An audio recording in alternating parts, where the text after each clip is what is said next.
Hi praise lord, నా పేరు Anand. Welcome to the scripture together YouTube channel. ఈరోజు మనము కొరింథీయులకు రాసిన మొదటి పత్రిక 14వ అధ్యాయాన్ని కలిసి చదువుకుందాము. చాప్టర్ 14ని చదువుకుందాము. మీ దగ్గర బైబిల్స్ ఉన్నట్లయితే దయచేసి వాటిని తెరిచి చదవండి.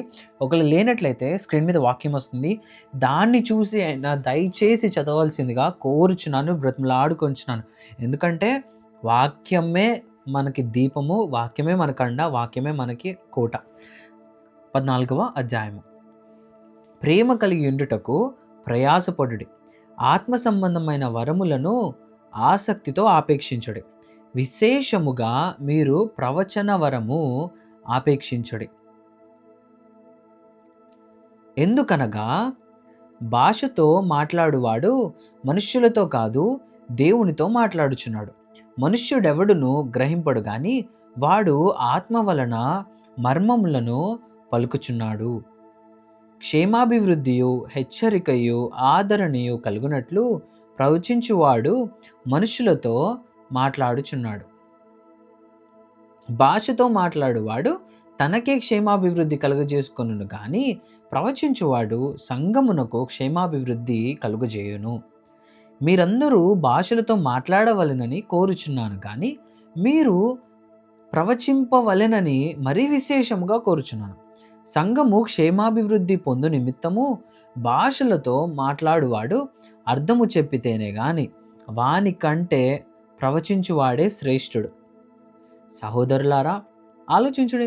భాషలతో మాట్లాడుచు నేను మీ యొద్దకు వచ్చి సత్యమును బయలుపరచవలెనని అయినను, జ్ఞానోపదేశము చేయవలెనని అయినను, ప్రవచింపవలెనని అయినను, బోధింపవలెనని అయినను మీతో మాట్లాడకపోయిన ఎడల, అంటే మీతో మాట్లాడకపోతే నా వలన మీకు ప్రయోజనమేమి?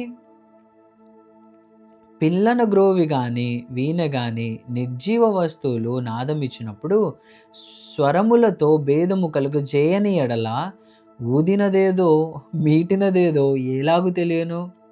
అంటే జస్ట్ ఇన్స్ట్రుమెంట్స్ ఉంటే ఏం లాభము, స్వరం లేకపోతే వోకల్స్ ఉండాలి కదా, వాయిస్ ఉండాలి కదా, సాంగ్ ఉండాలి కదా. మరియు బూర స్పష్టము కాని ధ్వని ఇచ్చినప్పుడు యుద్ధమునకెవడు సిద్ధపడును? అలాగే మీరు స్పష్టమైన మాటలు లుకతో పలికితేనే కానీ స్పష్టమైన మాటలతో పలికితేనే కానీ పలికినది ఎలాగూ తెలియను. మీరు గాలితో మాట్లాడుచున్నట్టుందరు. లోకమందు ఎన్నో విధములగు భాషలున్నను, వాటిలో ఒకటైనను స్పష్టము కానిదై ఉండదు. మాటల అర్థము నాకు తెలియకుండిన ఎడల మాట్లాడువానికి నేను పరదేశినిగా ఉండును, మాట్లాడువాడు నాకు పరదేశిగా ఉండును. మీరు ఆత్మ సంబంధమైన వరముల విషయమై ఆసక్తి గలవారు గనుక సంఘమునకు క్షేమాభివృద్ధి కలుగు నిమిత్తము అవి మీకు విస్తరించినట్లు ప్రయత్నము చేయుడి. భాషతో మాట్లాడువాడు అర్థము చెప్పు శక్తి కలుగుటకై ప్రార్థన చేయవలెను.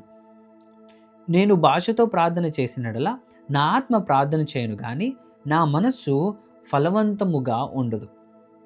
కాబట్టి ఆత్మతో ప్రార్థన చేతును, మనస్సుతోనూ ప్రార్థన చేతును, ఆత్మతో పాడుదును, మనస్సుతోనూ పాడుదును. లేని ఎడల నీవు ఆత్మతో స్తోత్రము చేసినప్పుడు ఉపదేశము పొందని వాడు నీవు చెప్పు దానిని గ్రహింపలేడు గనుక నీవు కృతజ్ఞతాస్థుతులు చెల్లించినప్పుడు ఆమెన్ అని వాడేలాగు పలుకును. నీవైతే బాగుగానే కృతజ్ఞతాస్థుతులు చెల్లించుచున్నావు కానీ ఎదుటివాడు క్షేమాభివృద్ధి పొందడు. నేను మీ అందరికంటే ఎక్కువగా భాషలతో మాట్లాడుచున్నాను, అందుకు దేవుని స్తుతించదను. అయినను సంఘములో భాషతో 10,000 మాటలు పలుకుట కంటే ఇతరులకు బోధ కలుగునట్లు నా మనస్సుతో 5 మాటలు పలుకుట మేలు. సహోదరులారా, మీరు బుద్ధి విషయమై పసిపిల్లలు కాక దుష్టత్వము విషయమై శిశువులుగా ఉండుడి, బుద్ధి విషయమై పెద్దవారులై యుండుడి. అన్య భాషలు మాట్లాడు జనుల ద్వారాను పరజనుల పెదవుల ద్వారాను ఈ జనులతో మాట్లాడుదును, అప్పటికైనా వారు నా మాట వినకపోదురు అని ప్రభువు చెప్పుచున్నాడని ధర్మశాస్త్రంలో వ్రాయబడి ఉన్నది.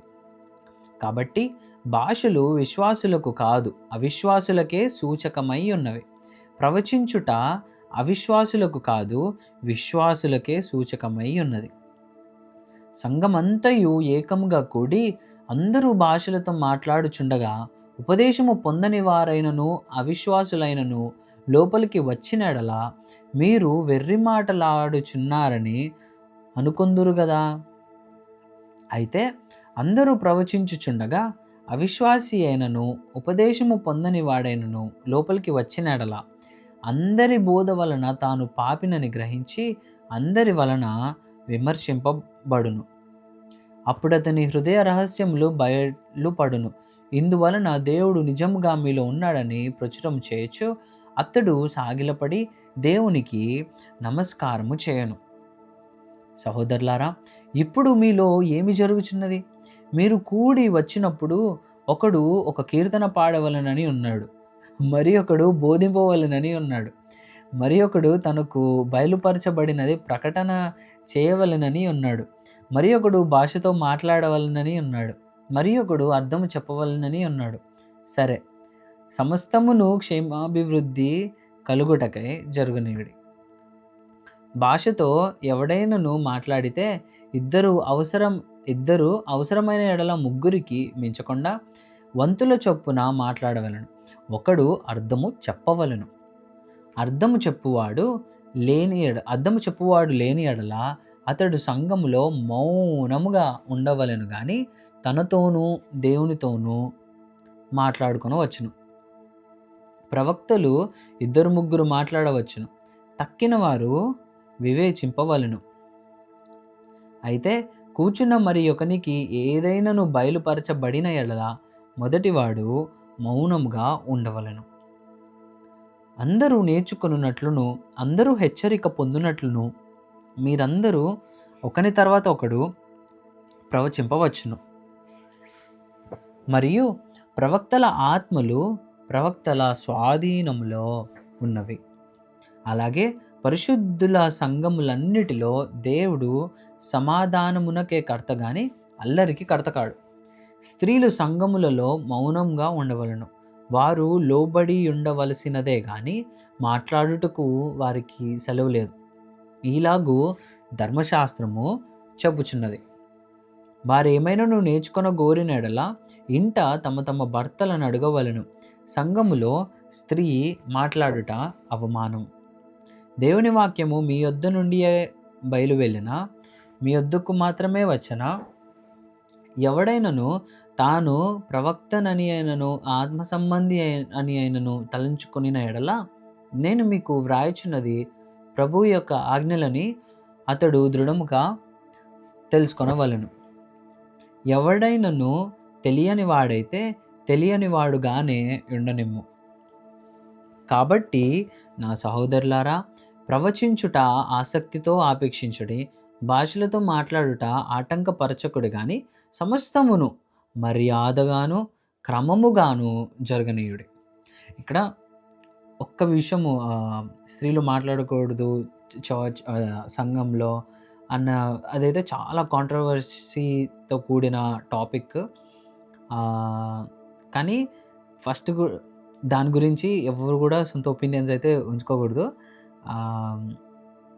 దేవుడు మనకి ఏం చెప్పాడో మనం అది చేయాలి.